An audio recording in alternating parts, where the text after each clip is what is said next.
মূলত গেছে নির্দেশনা দেওয়া হচ্ছে, সেটি হল আগামীকালের কর্মসূচি 5ই আগস্ট সোমবার সারা দেশের শহীদ শহরে শহীদ হওয়ার স্থানসমূহে শহীদ স্মৃতি ফলক উন্মোচন।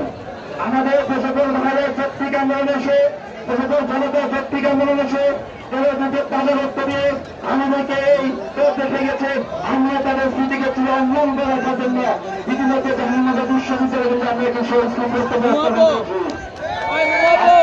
আপনাদের যার স্তরে শুরু হচ্ছে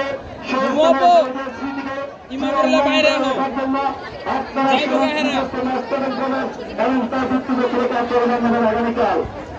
পাশাপাশি আগামীকাল আমাদের জন্য সকাল 11টায় শাহবাগে আমাদের যে মহানীতি শ্রমিকরা আছে, যারা ঘুমিয়ে রাখতে আমাদের 40 টাকা ধরে তারা প্রত্যেকের সাথে সংগঠন আমাদের কেন্দ্রীয় সরকার সেখানে আগামীকাল সকাল 11টা